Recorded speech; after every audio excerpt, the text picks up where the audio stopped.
tardes.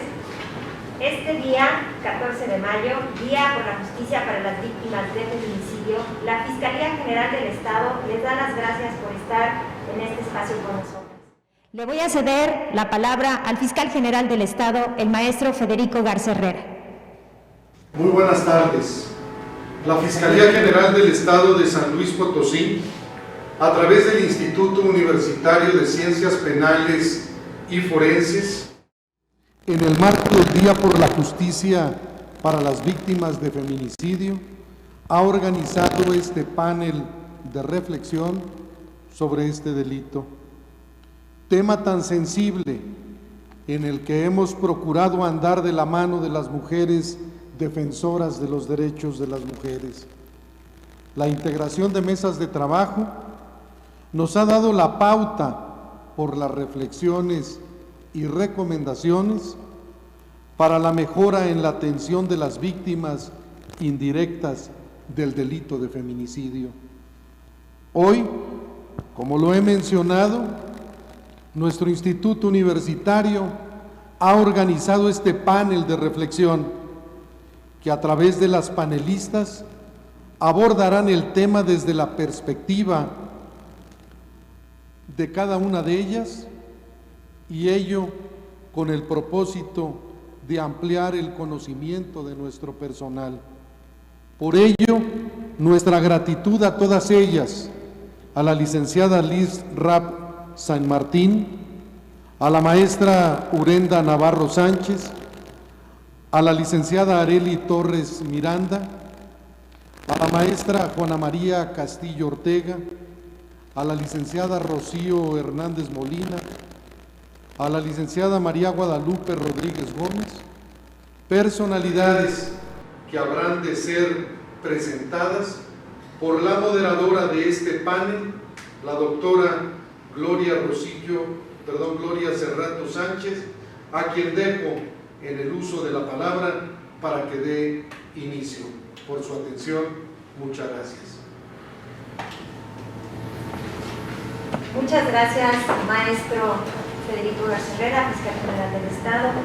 Y esta tarde, pues hemos invitado, gracias a la invitación del Instituto de la Fiscalía General del Estado, y están, como lo mencionó el fiscal, pues mujeres que han sido y son activistas, investigadoras, defensoras de derechos humanos, mujeres que apoyan a víctimas de violencia familiar y algunas de nosotras servidoras públicas.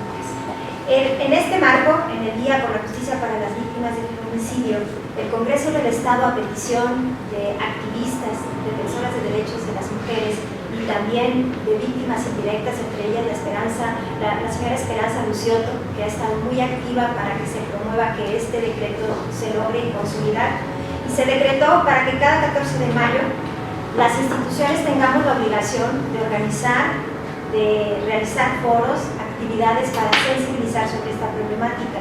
Y en ese sentido hemos organizado este panel del delito de feminicidio, reflexiones interdisciplinarias. La mecánica va a ser la siguiente: cada una de las panelistas que ya presentó el maestro Garza Herrera tendrá un máximo de 6 a 8 minutos de exposición de su tema.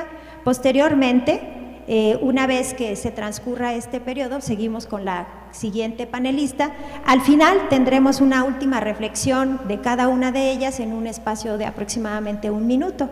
Y vamos a comenzar con la maestra Juana María Castillo Ortega, quien ella es fiscal especializada de violencia contra las mujeres. El tema que ella va a abordar es la atención de la violencia familiar como prevención y el quehacer que desarrolla la Fiscalía General del Estado. Me voy a permitir, maestra, leer de manera muy breve el amplio currículum que ella tiene. Ella es abogada, pero además tiene maestría en política criminal, es posgraduada por la Universidad de Salamanca en España en Derecho Penal, tiene diversos diplomados, entre ellos de psicoanálisis y criminología, está certificada en justicia para adolescentes, en atención presencial de primer contacto a mujeres que han sido víctimas de violencia de género.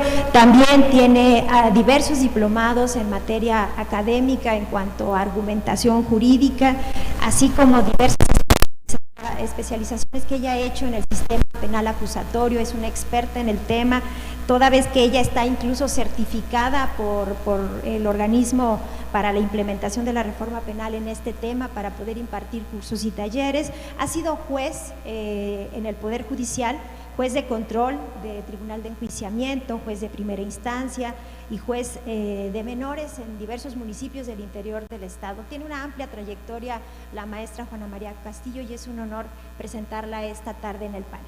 Gracias, maestra. A todos los que nos están viendo por las plataformas, por las redes sociales y obviamente a las compañeras panelistas en este día, desde la academia, desde la sociedad civil, desde la defensa activa de derechos de las mujeres y desde la función pública que nos toca materializar esos derechos de las mujeres. Y bien, pues empecemos, voy a abordar 3 temas y los iré relacionando con el material que está en las diapositivas y sobre todo relacionando con la actividad que hacemos en Fiscalía de la Mujer. Indiscutiblemente, la ocurrencia de los feminicidios revela una discriminación sistemática exteriorizada mediante actos de violencia extrema contra las mujeres en México, en espacios y contextos y vínculos que la sociedad supone seguros. Esta es la primera reflexión y este material que nos dice en espacios que consideramos seguros. Y decir desde 1996 la OMS ha dicho que la violencia contra mujeres es un problema de salud pública. No es un tema privado, no es un tema personal, no es un tema donde no puede haber injerencia del Estado, sino es un tema de salud pública. Y en estas épocas de pandemia se nos cruzaron 2, la pandemia del coronavirus y la pandemia de la violencia contra las mujeres. Y cuando hablamos que en México la violencia contra las mujeres, el feminicidio en concreto, es un problema sistémico, lo es. La Corte Interamericana, en el caso Campo Algodonero contra México, lo señaló.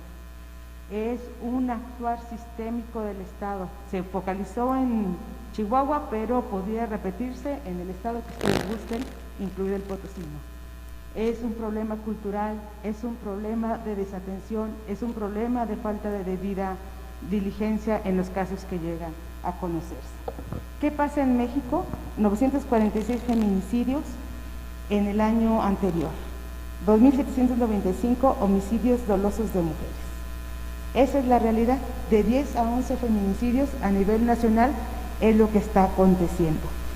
Y la tipificación del delito de feminicidio fue un logro de la lucha feminista y una consecuencia de dar cumplimiento parcialmente a la condena de Campo Algodonero. Ese visibilizar, el significar que no es lo mismo una muerte de mujer, un homicidio, a una muerte por razones de género. Eso es visibilizar la diferencia entre la pérdida de la vida humana de una mujer cuando no hay razones de género y cuando las hay. Y así, 20 años ya desde 2010, se tipificó por primera vez en Guerrero el delito de feminicidio. Nuestro panel dice, o en el tema que aquí me tocó es, cómo desde la Fiscalía especializada en atención a la mujer colaboramos para prevenir el feminicidio. Primero, pues no minimizando las violencias previas y establecer bien claro que hay violencia feminicida. Y la violencia feminicida, la cumbre, la culminación, es el homicidio. Pero hay otros tipos de violencia que pueden ser considerados esta violencia feminicida, como lo define, por ahí hay una diapositiva, como lo define la propia Ley General de Acceso a las Mujeres a una Vida Libre de Violencia, donde nos dice es la discriminación de los derechos humanos de las mujeres, un poquito más adelante, basadas por razones de género. Y entonces encontramos que no necesariamente la única fuente, ahí está la definición, de violencia feminicida. Entonces vemos que no solamente es la muerte de las mujeres en aquellos casos donde se actualiza y dice ámbitos públicos y privados. No necesitamos muertas para estar hablando de feminicidas, de violencias feminicidas. Por eso es un poco triste que seamos relevantes hasta que nos maten. Y las violencias previas, no, son chismes, por favor, véanlo con buenos ojos, y esta minimización de los temas de las violencias. De ahí vemos dónde podemos ubicar violencias feminicidas, la violencia familiar extrema. No crean que solamente es el desprecio, la humillación. Cuando vemos estas crueldades en el ejercicio machista del poder, de la dominación, encontramos violencias familiares en las mujeres y en los hijos de ellas cuando saben que ese es el motor o una forma de llegar a lesionar más a estas mujeres. ¿Qué encontramos también? La trata de personas es una forma de la violencia feminicida y obviamente la muerte de las mujeres. ¿Y qué hacemos en la calidad de la mujer? ¿Dejamos pasar todo violencia familiar o nos ponemos los lentes obligados de la perspectiva de género y visibilizamos en esas denuncias donde las mujeres no están obligadas, ni ningún otro ciudadano, a decir vengo a denunciar por esto? Las ciudadanos denuncian hechos y es a las autoridades a las que le corresponde clasificar qué hechos están visibilizando o actualizando. Y es por eso que decimos que el feminicidio en muchos casos es un último suceso de una larga cadena de violencia machista contra las mujeres por el mero hecho de serlo, y previo a la pandemia recién atravesábamos ya esa pandemia y luego la conjuntamos. ¿Y qué hicimos en la Fiscalía? Bueno, lo primero es que hay que ver las cosas con perspectiva de género, y es obligado, no es una adscripción personal. Si trabajamos en una institución pública, estamos obligados a tener esa perspectiva de género, y es identificar esos machismos, estos estereotipos, y ver qué se ha cosificado a la mujer, que se ha sentido como una forma de apropiación, y ahí encontramos esas situaciones. Si no podemos interpretar lo que las víctimas están diciendo, vamos a decir, es violencia, y sí, bueno, que pase a psicología, que pase a trabajo social, que pase a tal. Pero cuando desde el inicio se tiene perspectiva de género, se empiezan a encender las luces y dicen, esta violencia es muy extrema, esta violencia la señora está en un riesgo que la puede matar. Las psicólogas son muy persuasivas en ese tipo de situaciones y bajan o se comunican con los ministerios públicos, esto está muy grave, licenciada, a usted le dijo esto, pero a mí me abonó todavía estos temas mayores. Y entonces, ¿qué hemos hecho en la Fiscalía? Pues que entonces reclasificamos y pedimos órdenes de aprehensión por tentativas de feminicidio, que después derivamos a la unidad correspondiente, en flagrancias, las llevamos hasta el auto de vinculación y luego derivamos. También hemos derivado acciones que son trata de personas y no son solamente estas violencias que las mujeres estaban denunciando. Hemos encontrado en lo que ellas inicialmente visualizaban como una violencia sexual, violaciones, y entonces esto es lo que previene el delito con acciones concretas en el trabajo de la Fiscalía de la Mujer. ¿Qué hicimos también y que cumplimos con varios de los puntos de la alerta de género? Cuando otorgamos medidas de protección durante la pandemia, incrementamos las medidas de protección, sobre todo aquellas judicializables, que son la separación del agresor del domicilio, las de la prohibición de acercarse al domicilio y la medida cautelar, que a veces no se identifica como tal, la que materializa el RISRAP en el refugio, también se aumentó. Esa es una medida cautelar. El refugio también está regulado, los lugares seguros, en el artículo 137 de las medidas de protección. ¿Qué más hacemos? Bueno, que nuestro personal, la mayoría, tenga introyectado la perspectiva de género. Y un ejemplo es estos dictámenes de evaluación psicológica cuando las mujeres que padecen violencia quieren otorgar perdón, cuando es la primera vez que denuncian. El Código Penal te obliga a que, si ellas lo desean, pasen a hacerse esta evaluación. ¿Y lo que nos dicen ellas? Pues, mire, no está presionada, en términos coloquiales, no está presionada por el agresor, pero la víctima está en un contexto de violencia y está en la fase de luna de miel de este periodo, de esta situación, y la mujer sigue en riesgo. ¿Qué hacemos? La señora está desesperada porque le crea más conflicto tener la causa abierta. Nos enojamos, decimos que nos quitó el tiempo, nos ponemos insensibles o practicamos la perspectiva de género y decimos, bueno, ok, sí señora, por esta ocasión procede el perdón, se decreta el sobreseimiento y puede ser una visión muy conformista y falta de perspectiva de género. Si te quedas ahí, ya levantamos la estadística, yo más tiene un puntito más, o decimos sí, ya la sobreseímos, pero si decimos que de acuerdo a la CEDAW la violencia contra las mujeres es una forma de discriminación y de violentar derechos humanos, pues hacemos una interpretación más amplia y aunque ya no tengamos carpeta, pues otorgamos las medidas de protección que sigan vigentes. De alguna manera es conciencia y perspectiva de género aplicada a los casos en concretos. 5,000, perdón, termino ya, sí, termino. Más de 5,000 violencias contra las mujeres registramos el año anterior y dice el ENDIRE 2016 que en San Luis Potosí hay más de 500,000 mujeres violentadas. O sea, vean que es mínimo lo que llegó a judicializar, a denunciarse, pero sí acciones concretas. Se estableció un plan, termino con este plan de contingencia con perspectiva de género para la violencia que se estableció en la Fiscalía General, que estuvo a cargo de nosotros la elaboración y que aplicó para todo el Estado. En la Fiscalía de la Mujer y en la Fiscalía en general no dejamos de trabajar con la pandemia. De ahí el agradecimiento a mis compañeras de la Fiscalía de la Mujer, desde las orientadoras, de las compañeras que están en la entrada, trabajo social, los ministerios públicos. Hubo ausencias, pero pocas comparadas con la entrega de las compañeras que estuvieron trabajando. También trabajamos con policías y la forma de evitar la violencia o de prevenir la violencia es con estas acciones, la violencia feminicida con estas acciones, y también trabajamos, decíamos, con cuerpos policíacos, con sociedad civil, en el protocolo de atención policíaca. También es muy importante, están las instituciones, están las redes, pero si no hay sensibilización y puesta en práctica de la perspectiva de género, poco se avanza. Gracias.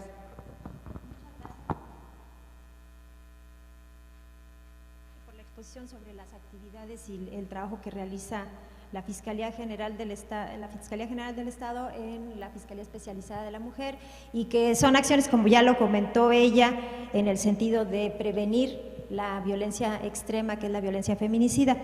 A continuación le voy a ceder el uso de la voz a la licenciada Elizabeth Ivonne Rapp San Martín, quien ella también tiene una amplia trayectoria, es una de las mujeres más activas para la defensa de los derechos de otras mujeres que están en situación de desventaja. Ella es abogada y es directora general y representante legal de Otra Oportunidad AC, asociación civil que sin ningún afán de lucro es el refugio en donde todas las instituciones que atienden violencias contra las mujeres nos apoyamos en el refugio de todo el Estado. No tiene filiación política, atiende de forma gratuita a mujeres, a niños y niñas que van con las mujeres a albergarse, también adolescentes víctimas de violencia familiar. Desde hace más de 21 años que ella está realizando esta labor. Además fue fundadora de la Red Nacional de Refugios. Gracias a ella y a su presión que ejerció a nivel nacional se logró establecer esta red. Es integrante del sistema estatal para prevenir, atender, sancionar y erradicar la violencia con las mujeres, que se abrevia CEPACEP. Es también muy activa con sus comentarios y sus aportaciones al CEPACEP. También ella obtuvo el Premio Estatal de la Mujer y el Premio Estatal de Derechos Humanos.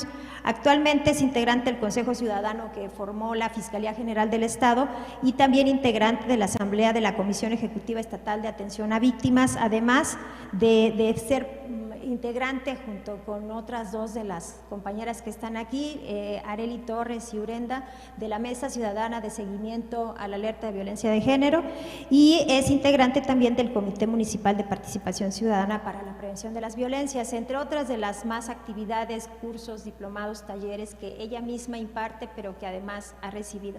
Es un gusto presentar a Liz Rapp, y Liz nos va a apoyar en este primer panel de reflexión con el tema apoyo de los refugios para atención a víctimas de violencia feminicida. Muchas gracias, Liz. Muchísimas gracias.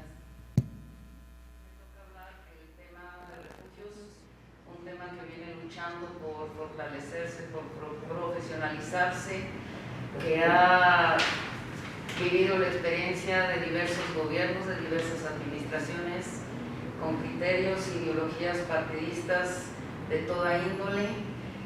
El movimiento de los refugios nace también como iniciativa de la sociedad civil organizada, porque se considera que al ser de esta manera hay una garantía de que permanezca el trabajo independientemente de épocas de elección y de ideologías de partidos. Eso es lo que nos ha mantenido. Inicialmente éramos muchas las asociadas, desde Gloria Rosillo, Raquel Bárcena, ahorita no quiero que se me olvide ninguna, pero todas ellas iniciaron con un trabajo muy arduo, muy persistente. En aquel entonces no se hablaba de los refugios y tendía a confundirse con lo que es un albergue. El albergue, y lo voy a clarificar, así como viene en la norma 046 de los servicios de salud, que por cierto es una norma que está obligada de que se conozca en todas las instituciones de salud, tanto públicas y privadas, como ese instrumento que pueda llegar a esa mujer, tanto al acceso a la justicia como a un espacio de resguardo y protección. Ahí establece precisamente que los albergues dan atención y asistencia social, atención superficial, son a puertas abiertas, es domicilio conocido. A diferencia de un refugio que es domicilio no conocido y que en él trabaja una serie de profesionistas ya especializados en las diferentes áreas, como es psicología infantil, de adultos, trabajo social, atención médica, psiquiátrica, atención educativa. Aparte maneja el empoderamiento de las mujeres desde un aspecto integral, porque así tiene que ser. No se puede hablar de empoderar a las mujeres por darles un simple trabajo, porque ese trabajo, si es víctima de violencia, quedará ausente y perderá el trabajo. Por eso es importante la atención, la insistencia de todas las instituciones que atienden a mujeres, niñas, niños y adolescentes víctimas de violencia, que tengan presente la dificultad que se tiene de esa víctima de tomar una decisión en ese momento, de que nosotros como personas que estamos atendiendo sepamos tener una valoración del riesgo, no solamente el riesgo por el perfil del agresor, sino del contexto, como lo dijo Juanita, asimismo del riesgo de la propia mujer. Las violencias feminicidas, porque esos son, no le podemos cambiar el nombre a cada rato, son muchas violencias, por lo general se da una y se van dando en secuencia las demás, es sistemática, progresiva y es mortal. Eso nos deja muchos otros problemas, como son todos los huérfanos del feminicidio. El refugio se planteó como esa estrategia de acción emergente, de emergencia, de fácil acceso, sin que sea necesario que tenga la mujer una denuncia. Es importante la actuación en ese momento, es la sustracción de la espiral de violencia que puede llevar a la muerte de una mujer, al daño también de sus hijos. Eso es lo que se requiere, la voluntad, no es persuadirla que se vaya a un refugio, es concientizarla, es ayudarla a establecer el riesgo. Como decía hace un momento, dentro del refugio es todo un sistema de atención, no es nada más que ingresen y que permanezcan ahí, no. Viene todo un proceso de atención que tiene que ver con la restauración de la salud, no solo física, sino también emocional. Se lleva todo un expediente único, el cual va registrando todo y cada una de las acciones y de las atenciones que ella va recibiendo. Si bien ya no se habla de un problema privado, es un problema de salud pública y como tal se tiene que atender. La lucha de la permanencia de los refugios ha sido una lucha insistente y persistente. Con esta pandemia sí se ha incrementado, no se puede decir lo contrario, el feminicidio no está contenido, los números de los que se tiene conocimiento, porque hay muchos otros de los cuales no, han incrementado. Los refugios dentro de la estrategia nacional hemos seguido trabajando como necesarios. Y se habla también ahora con este gobierno de una rectoría del Estado. Siempre se ha tenido la rectoría del Estado. ¿Por qué? Porque si un tema no se registra, no se documenta, no se habla de números, es como si no existiera.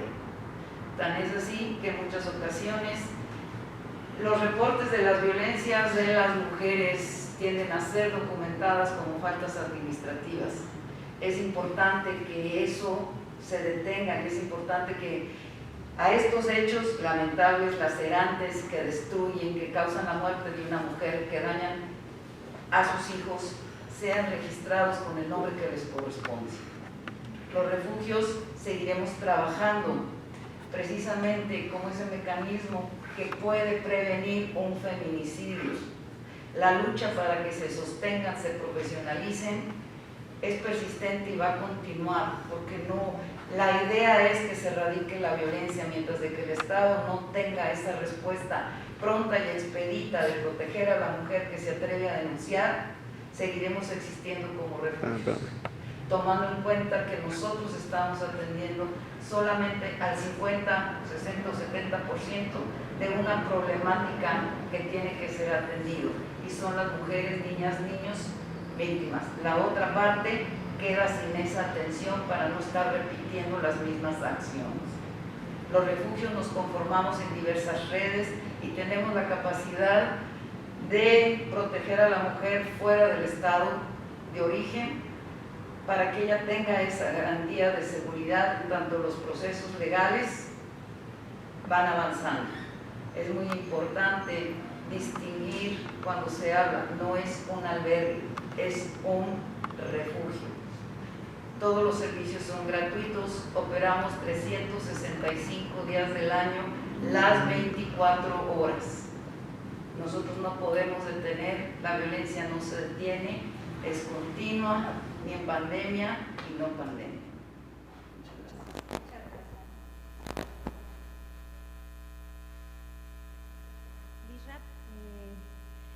Enseguida vamos a ceder la palabra a la siguiente persona de nuestras panelistas, que es la licenciada Rocío Hernández Molina. Ella es directora de delegaciones de la Fiscalía General del Estado. El tema que ella nos comentará en este panel de reflexión interdisciplinaria tiene que ver con la atención que se brinda en el tema de violencia familiar en el interior del Estado, ya que ella coordina las diferentes delegaciones que tenemos en la Fiscalía General del Estado. Me voy a permitir, licenciada Rocío, leer de manera breve su reseña curricular. Ella es abogada, además de ser abogada, tiene diversas especialidades en el tema de justicia, del nuevo sistema de justicia penal, que es el sistema de justicia actual. Ella ha trabajado en la Fiscalía General del Estado desde que era Procuraduría General de Justicia. Ella fue agente del Ministerio Público del Fuero Común, se desempeñó como directora del Instituto de Formación Ministerial, Policial y Pericial. Fue también, además, agente del Ministerio Público adscrita a la Subprocuraduría de Procedimientos Jurisdiccionales, en aquella Procuraduría que existía antes. Ella también cuenta con diversos talleres, cursos y especialidades que le han dado en la formación del sistema de justicia nuevo. También ella participó en uno de los cursos de intercambio interdisciplinarios, de manera tal que se fue a especializar a otro país, y eso le sirvió de mucha experiencia para poder trabajar en el puesto que desempeña. Le voy a ceder el uso de la voz a la licenciada Rocío Hernández Molina. Muchas gracias, licenciada. Doctora, muchas gracias a todos por acompañarnos. Es importante iniciar señalando, si me pueden proyectar el mapa, con motivo de la transición de la Procuraduría a Fiscalía General, se dispuso la creación a finales del 2018 de 16 delegaciones. Estas delegaciones en su mayoría se encuentran conformadas por 3 municipios y 2 de ellas por 5 municipios. Esto obedece al interés de la Fiscalía General y de su titular por acercar los servicios que brinda la institución a toda la ciudadanía. Estas delegaciones vinieron a transformar a las entonces subprocuradurías regionales, que en muchos de los casos estaban conformadas incluso hasta de 17 municipios, lo cual hacía un difícil acceso para todos los ciudadanos a acercarse, a que les brindara justicia, de manera inmediata. Ahora bien, es importante señalar que la atención que se brinda en las delegaciones se puede señalar en dos vertientes. La primera, la atención que de manera inmediata se brinda a todos los usuarios que acuden a cada una de las agencias que existen en los municipios, y por otro lado, la atención que se brinda a los pueblos originarios. ¿Por qué? Porque en este último caso, desde el momento en el que de que la persona acude y se le va a recepcionar su denuncia, además de designarle un asesor victimal, se le designa un traductor en la lengua de la cual es originaria esta persona. Aquí quiero hacer la mención que 2 de nuestros delegados hablan náhuatl y hablan tenec, uno de ellos, el otro náhuatl, y eso nos da un acercamiento más precisamente con las personas que acuden diariamente a cualquiera de las agencias, a cualquiera de las sedes delegacionales para recibir los servicios que brinda la institución. Ahora, hablando en el tema específico de la atención que se brinda respecto de las conductas en agravio de mujeres y de niñas víctimas de violencia familiar o delitos sexuales, esta se brinda con un enfoque diferenciado. Ya escuchábamos a la maestra Juanita, incluso a la licenciada Liz Raff.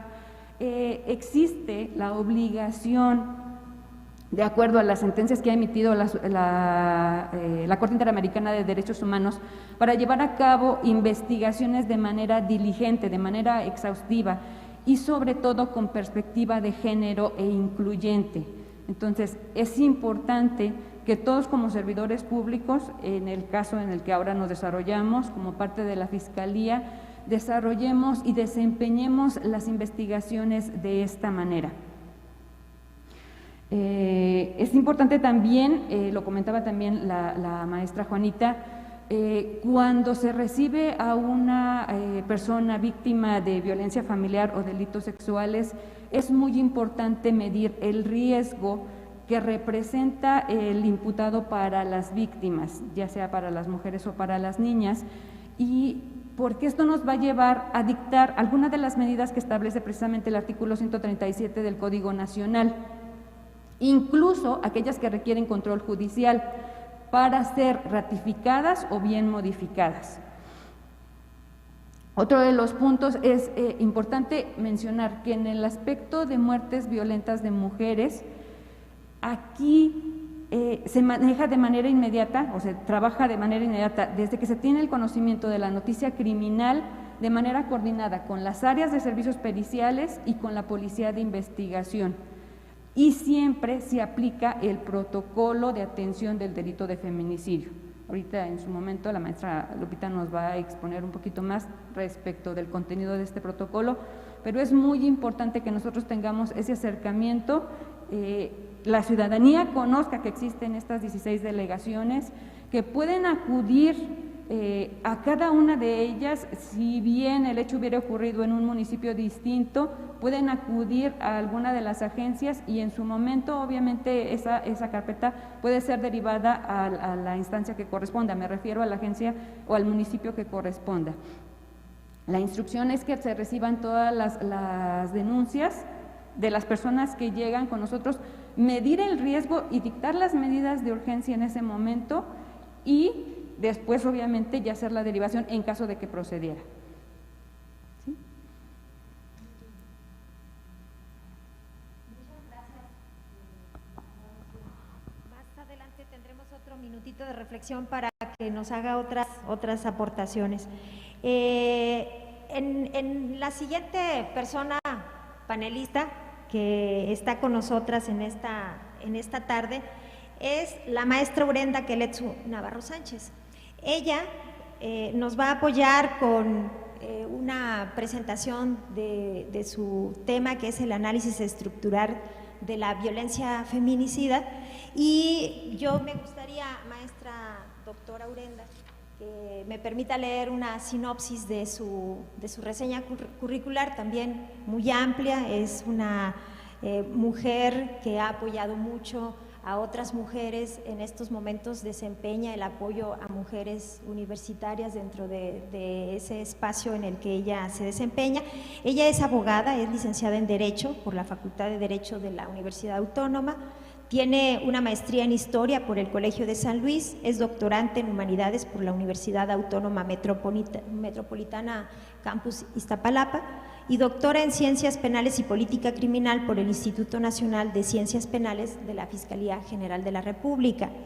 Ella es miembro del Observatorio Latinoamericano de Trata y Tráfico de Personas de la Federación de Mujeres Universitarias, también de la Red Nacional de Defensoras de Derechos Político-Electorales de las Mujeres, de la Red de Seguimiento a las Recomendaciones emitidas por el Comité de la CEDAW, que es el Comité para la Eliminación de todas las formas de discriminación hacia las mujeres en México.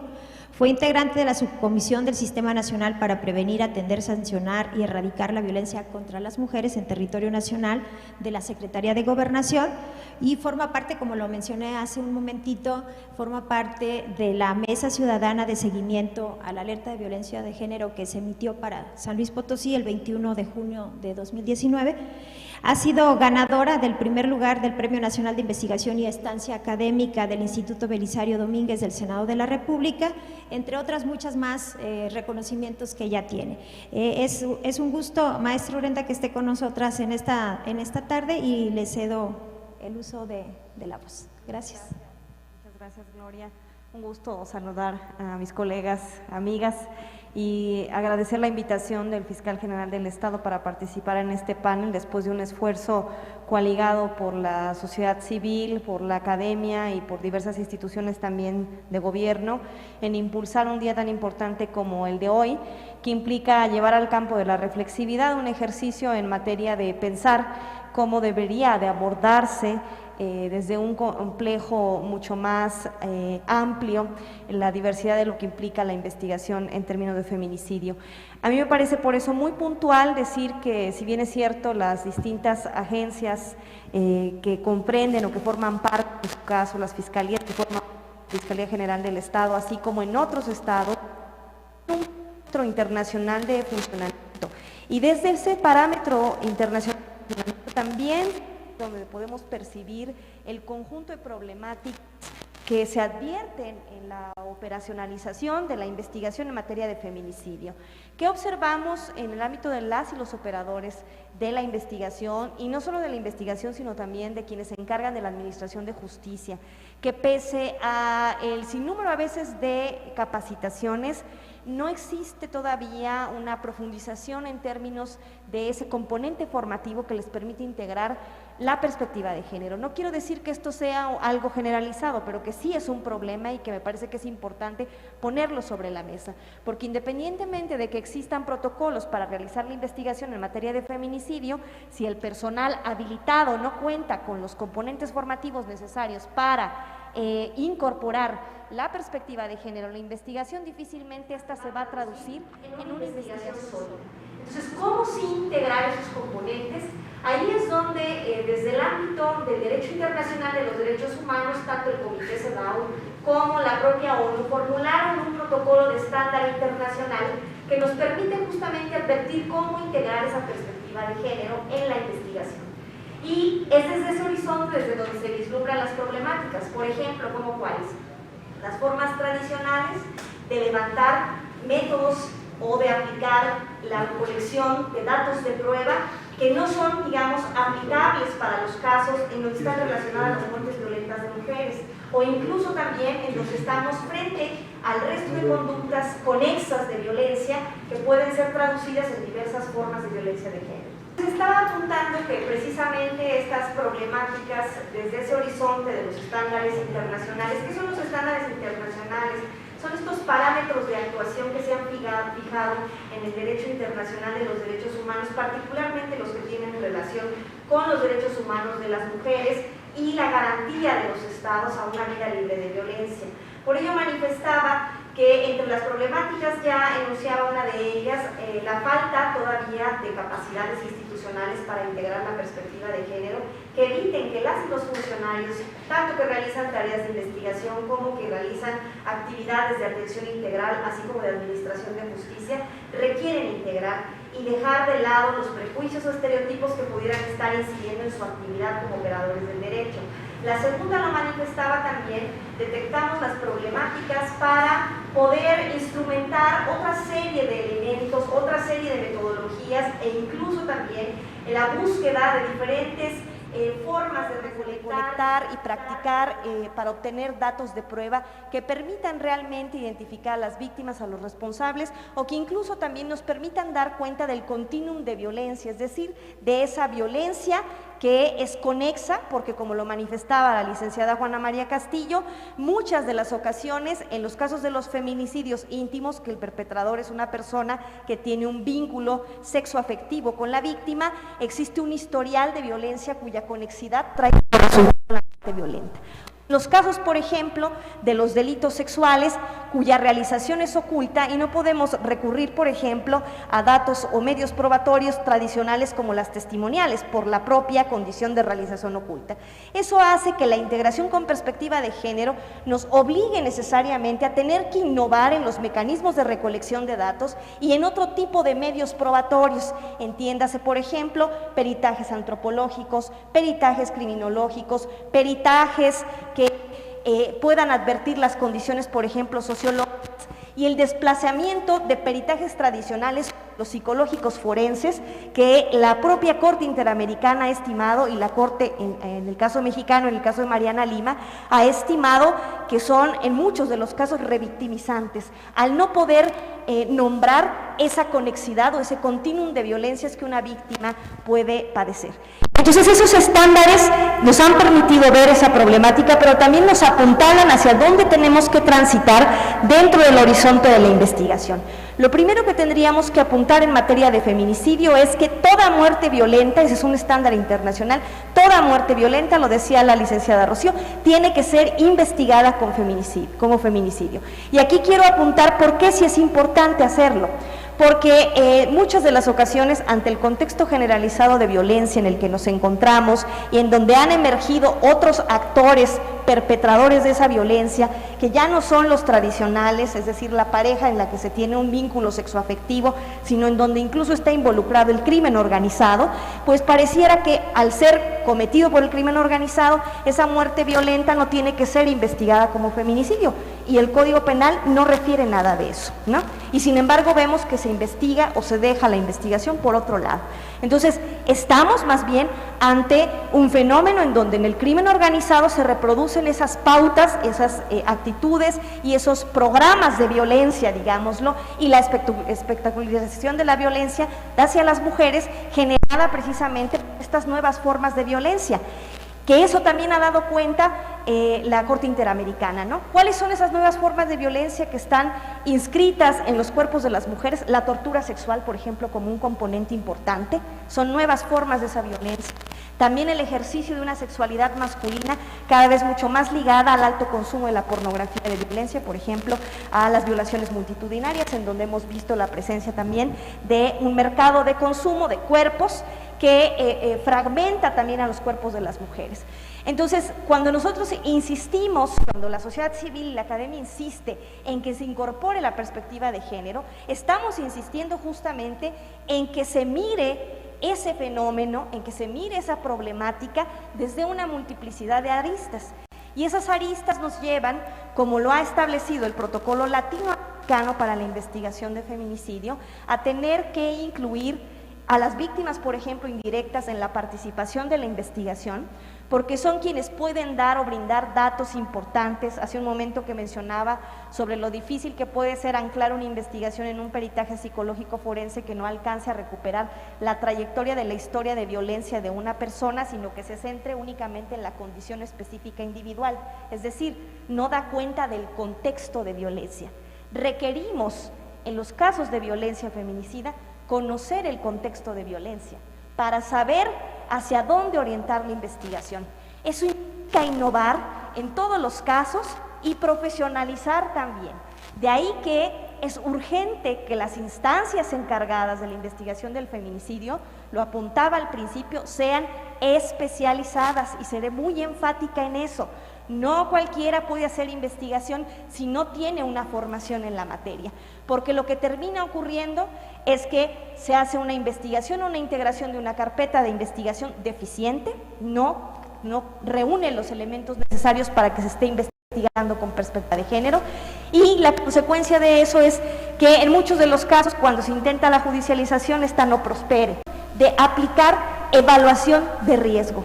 Y ese es un tema que sigue siendo en la agenda. Entiéndase primer respondiente, entienda autoridad que se encarga de tener el primer contacto con la víctima, porque la víctima es muy probable, por ejemplo en los casos de violencia de género, que necesite, en los diversos tipos de violencia, que no necesite colocar su denuncia en ese momento, sino recibir otro tipo de atención. Y el sido que las autoridades, llámese primer respondiente o autoridad receptora de primer contacto, suelen con ello revictimizar. Al decirle, venga, aunque se esté desangrando aquí, venga y coloque su denuncia, o al andarla paseando hasta que llegue a alguna instancia que le brinde algún tipo de atención. Entonces, esto se traduce también en una actuación deficiente, en una actuación que requiere mejorarse, que requiere justo de estas pautas, y me parece que es importante tener y comprender que si bien existen ciertas dificultades, a mí me ha tocado la experiencia, y le agradezco mucho, de ser formadora también de gentes del Ministerio Público, y lo puedo decir también en ese sentido, que cuando les pregunto, bueno, ¿qué entienden por razones de género?, les es muy complejo poder explicarlo, ¿no?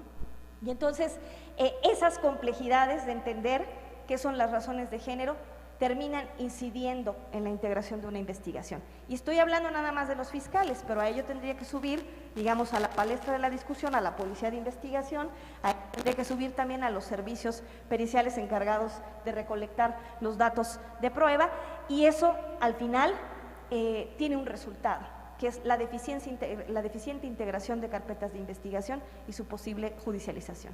Entonces, para cerrar, yo haría la invitación a quienes se dedican de manera muy puntual al servicio, y en este caso a realizar los actos tendientes a poder garantizar el acceso a la justicia a las víctimas directas e indirectas de violencia contra las mujeres, pero particularmente de feminicidio, que hay que atender a los estándares internacionales y que hay que observar cómo es que esto tan sonado, tan traído y tan desgastado a veces en muchos de los casos, de decir, incorporen perspectiva de género, nada más decirlo, sino que implica hacer y realizar un conjunto de actos que se traducen en la materialidad de la integración de una investigación adecuada. Muchas gracias.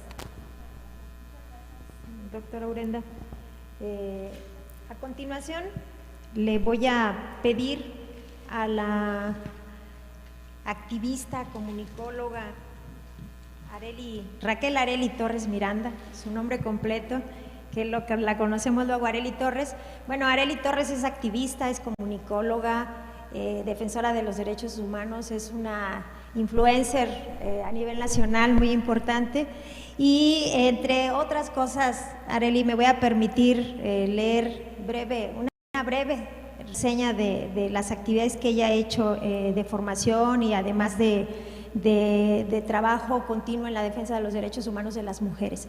Es comunicóloga, es activista, está estudiando Derecho, ya casi se titula, y desempeña en diferentes instituciones de la administración pública federal y estatal. Tiene estudios de política pública con perspectiva de género por Flaxo y por CEPAL, entre otras instituciones. Es asesora y capacitadora en derechos humanos, feminismo y género. Ha trabajado dentro de varios medios de comunicación y en diferentes áreas de producción. Le ha tocado coordinar áreas de equidad, igualdad y vinculación de género. Forma parte y ha sido fundadora también de la Red de Género y Comunicación en San Luis Potosí, que se ha activado mucho en favor de las mujeres periodistas en nuestra entidad. Es consejera, fue consejera social del Instituto Nacional de las Mujeres en un periodo recién que pasó, y ella fue muy activa en este sentido porque dentro de la vocalía que ella coordinaba del Comité de Medios de Comunicación y representante del Comité de Revisión de Convenios del Consejo Social y Secretariado durante el periodo 2018, pues ella participó activamente en actividades internacionales en beneficio para la creación de políticas públicas para las mujeres en todo el país. Y bueno, está Arely hablando sobre la constitución del ciberfeminismo con estas aportaciones y una frase excelente que nos dijo: las feministas llegamos y no nos vamos. Pero de todas maneras regresamos.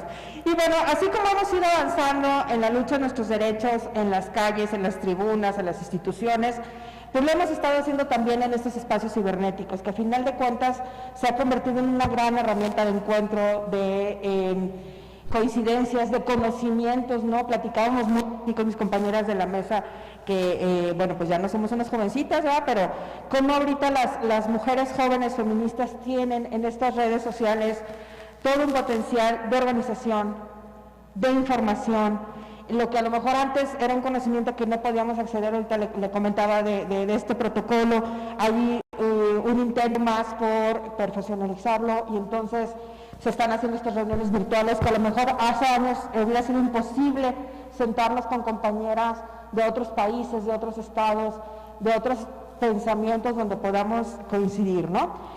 Hoy por hoy el ciberfeminismo no puede entenderse, o el feminismo no puede entenderse sin este ciberfeminismo, ¿no?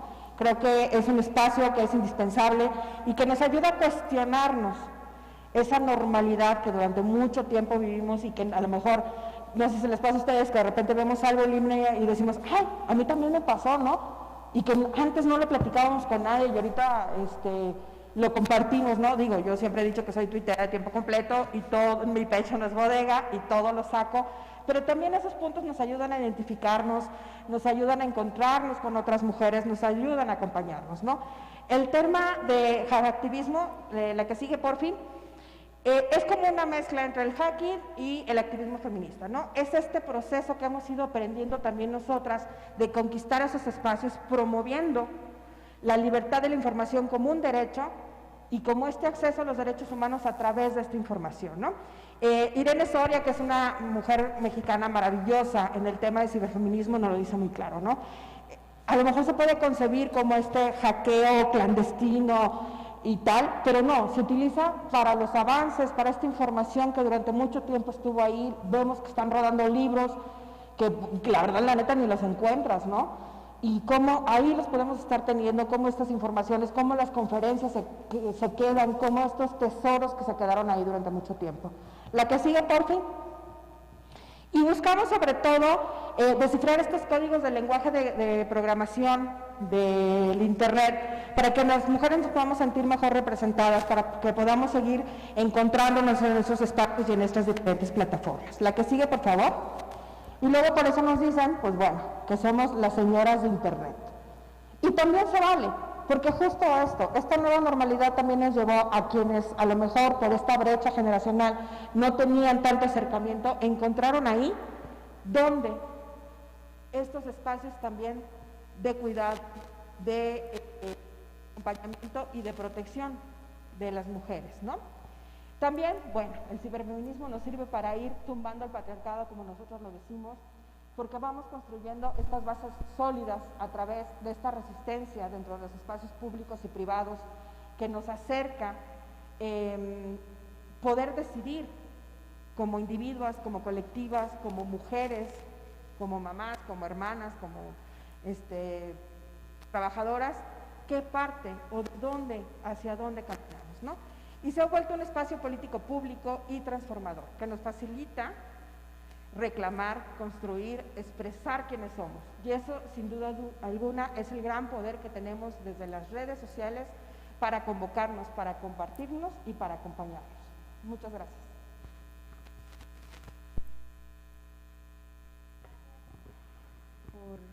Por esta exposición sobre el ciberfeminismo y las implicaciones que esto conlleva para la libertad de expresión de nosotras como mujeres, que es otro de los derechos humanos. A continuación, voy a pedirle a la maestra Lupita Rodríguez Gómez que nos haga favor de hacernos la exposición sobre el protocolo de investigación de feminicidio. Antes de que le ceda el uso de la voz a la licenciada María Guadalupe Rodríguez Gómez, me gustaría hacer una sinopsis de su trabajo que ha realizado. Ella es una mujer que ha estado en la Fiscalía General del Estado pues por más de 26 años trabajando. Tiene una amplia trayectoria dentro del servicio público. Ella es abogada. Además tiene una maestría en sistema penal acusatorio y una especialidad en el sistema acusatorio, y ella ha participado en diversos foros, talleres, cursos de especialidad, en donde han sido de todas formas para coadyuvar en el trabajo que ella realiza día con día en el área que corresponde, que ella trabaja desde ya hace 10 años en la unidad de homicidios y feminicidios de la Fiscalía General del Estado. Ella ha desempeñado toda la escalera de la estructura orgánica de la Fiscalía. Ella ha sido desde auxiliar, ha pasado por Ministerio Público, ha sido también agente de Ministerio Público, perito, etcétera, en diversas áreas dentro de la Fiscalía, y es un gusto que la licenciada Lupita esté hoy con nosotras para que pueda darnos una explicación y nos platique en qué consiste el protocolo de investigación en el delito de feminicidio. Gracias, licenciada. Muchas gracias. Buenas tardes. Efectivamente, el tema que me toca a mí desarrollar en este panel, pues es el protocolo de investigación del delito de feminicidio. El protocolo para la investigación del delito se publicó en el periódico oficial del Estado de San Luis Potosí el 19 de febrero del año 2015. En este protocolo se contienen las reglas mínimas, los lineamientos para la investigación de los homicidios de mujeres y niñas bajo la perspectiva de género. La investigación, como ya se ha venido hablando, debe de ser en forma exhaustiva, con debida diligencia y garantizando el acceso a la justicia para las víctimas, bajo métodos científicos y procedimientos y nunca olvidando la perspectiva de género. El protocolo no es exclusivo para la investigación de los delitos de feminicidios, sino para toda muerte violenta de mujeres. La construcción jurídica del tipo penal tiene como uno de sus antecedentes en el año 2009, cuando la Corte Interamericana de Derechos Humanos define al feminicidio como los homicidios de mujeres por razones de género. Esta definición legal incluso se encuentra tipificada hasta el día de hoy por nuestra legislación penal potosina en su artículo 135.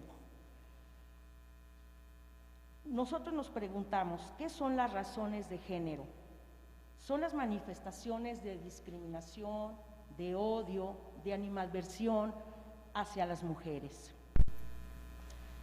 que son resultado de un fenómeno social y cultural arraigado en las costumbres y en la mentalidad, motivado por una cultura de violencia y discriminación.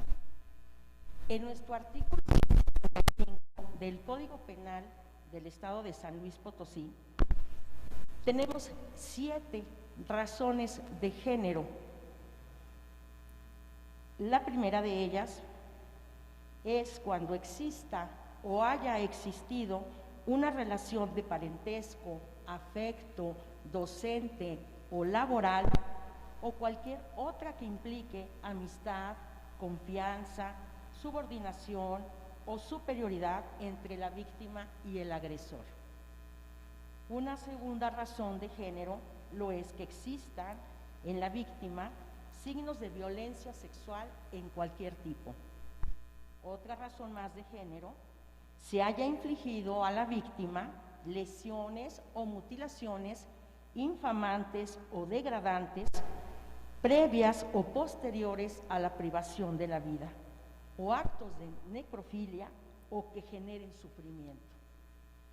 Una razón de género más que se encuentra en nuestro artículo ya mencionado es que existan antecedentes de violencia sexual, física, psicológica, patrimonial, económica o de cualquier indicio de amenaza producidas en el ámbito familiar, laboral o escolar del sujeto activo en contra de la víctima. Otra razón de género es que existan datos que establezcan que hubo amenazas, acoso o violencia sexual relacionados con el hecho delictuoso del sujeto activo en contra de la víctima. También por razón de género, que la víctima haya sido incomunicada o privada de su libertad o cualquiera que sea el tiempo previo a la privación de la vida. Y por último, es que el cuerpo de la víctima sea expuesto de cualquier forma, depositado o arrojado en lugar público. La sanción que se tiene es de 20 a 50 años. ¿Cuáles son las áreas responsables dentro de la Fiscalía General del Estado que aplican, que estamos obligados a aplicar el protocolo de feminicidio? Destaco dos: la Fiscalía especializada en atención a la mujer y la unidad de feminicidios y homicidios. Ellos, a través de sus agentes fiscales, quienes con apoyo de sus órganos auxiliares, como lo son la Policía de Investigación y los peritos de la Vicefiscalía Científica.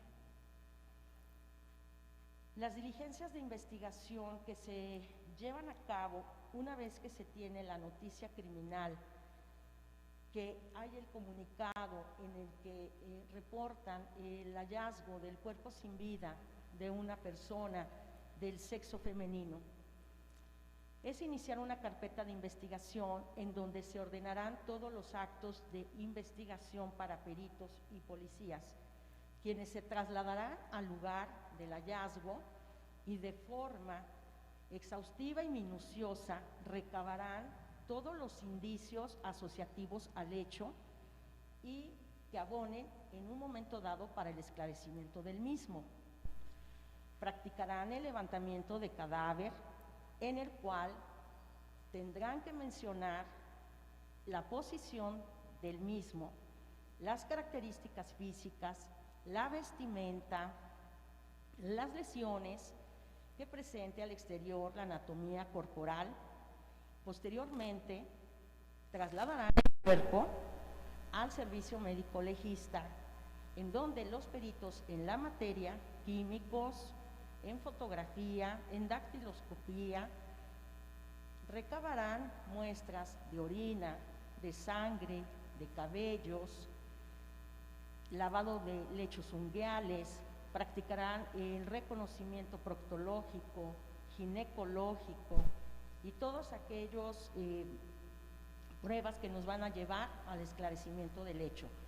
Posteriormente, el médico legista practicará su necropsia, en donde va a determinar las consecuencias, las causas del fallecimiento, en el que incluirá el cronotanato diagnóstico, el tiempo de muerte, de acuerdo a los signos cadavéricos. También se trabaja con dictámenes de mecánica y dinámica de lesiones y mecánica de hechos y demás dictámenes, actos de investigación que se consideren pertinentes y útiles para el esclarecimiento. El protocolo de feminicidio vincula también a las autoridades investigadoras, como somos nosotros, en el apoyo a las víctimas indirectas en cuanto a una ayuda, a un apoyo de atención física, psicológica, de medidas de protección, y en el caso que existan menores de edad o con capacidades especiales, las autoridades, las instancias correspondientes, pues darán su guarda y custodia. De igual forma, el protocolo de feminicidio que manejamos aquí en la Fiscalía nos obliga a tener una base de datos en el que tengamos la información de los feminicidios en años, en meses, en tipo de muerte, porque puede ser desde el feminicidio, homicidio, suicidio, o bien por cuestiones de accidente o cualquier otro tipo de muerte violenta. Muchas gracias. Muchas gracias, licenciada Lupita Rodríguez Gómez, por su participación. Y bueno, pues hemos llegado a la conclusión de la exposición de cada una de las compañeras participantes hoy en el panel. Yo quisiera brevemente nada más hacer una sinopsis de lo que hoy aquí hablamos. Empezaría por lo que comentó y dijo la licenciada Juanita, que ella fue muy enfática en hacernos la observación de que de los casos de feminicidio que cada día a nivel nacional se presenta, que son entre 10 y 11 casos a diario, y otra cifra que ella nos ofreció fueron las más de 5,000 medidas de protección que se entregaron en estos tiempos a partir de la pandemia para medidas de protección a mujeres que otorga el Ministerio Público como tal dentro del área especializada para la atención a violencias contra las mujeres. La licenciada Liz nos dio un panorama de distinción muy clarito sobre cómo tenemos que hacer la diferencia entre un refugio y un albergue. Y el refugio es un espacio seguro, no conocido, para que las mujeres puedan resguardarse de la espiral de violencia que han sido víctimas de manera a veces continua durante muchos años. La licenciada Rocío nos ofreció el trabajo que se están desarrollando en las diferentes delegaciones de nuestro estado.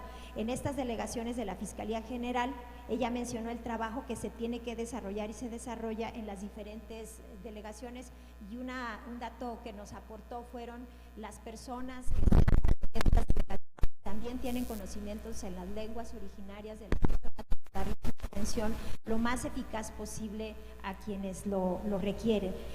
Por su parte, la maestra Urenda nos ofreció un panorama muy claro, muy objetivo sobre el trabajo de los operadores del sistema en general, para cómo estamos trabajando o cómo se llevan a cabo los actos de investigación, en donde de alguna manera es necesario que se trabaje con el protocolo latinoamericano para la investigación de feminicidios. Ella mencionó cómo de alguna manera esto nos ayudaría mucho, porque se incluye en ese protocolo a las víctimas, a las familias de las víctimas de feminicidio, para que hagan aportaciones a los datos de prueba directamente en la investigación, entre otras más cosas que nos aportó la maestra Urenda. Por su parte, la licenciada Arely Torres, ella activista que comentamos, nos habló de manera muy dinámica sobre las redes sociales y la importancia del ciberfeminismo en la actualidad. Más adelante nos gustaría mucho que nos hablara de la otra cara del Internet y los usos no convencionales que de alguna manera provocan delitos a mujeres también. Y por su parte, la licenciada Lupita abordó el tema del protocolo de investigación de feminicidio, destacando que en 2015 se publica en el periódico oficial del Estado este documento en donde le dicta las medidas que tiene que seguir en la investigación de un delito como tal, de una muerte violenta de mujeres, que incluye desde accidentes, como ya lo comentó, accidentes, suicidio, entre otras muertes violentas a las que podrían estar expuestas las mujeres en caso de no ser atendidas en la violencia familiar o en las violencias previas que vivieron. Ese es un pequeño resumen y síntesis de lo que hoy abordamos. Nos gustaría mucho, a nombre de la Fiscalía, que participara la licenciada Irma Rodríguez Aranda. Ella es la encargada del Instituto de Investigaciones Universitarias de la Fiscalía General del Estado, para que nos regale unas palabras y su intervención para que nos proporcione a las panelistas un reconocimiento. Muchísimas gracias por parte del Fiscal General del Estado por la intervención de todas y cada una de ustedes. En este momento me permito entregarles el agradecimiento por parte del Fiscal General del Instituto Universitario de Ciencias Penales. Muchas gracias.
Una pregunta o comentario que hayan surgido a través de las redes sociales, con mucho gusto les vamos a dar respuestas, se las hacemos llegar a las invitadas de esta tarde y con gusto les damos la respuesta que ustedes están cuestionando. Muchas gracias, buenas tardes a todas, gracias por su participación y gracias a la licenciada Irma Rodríguez, al Fiscal General del Estado, Federico Garza Herrera.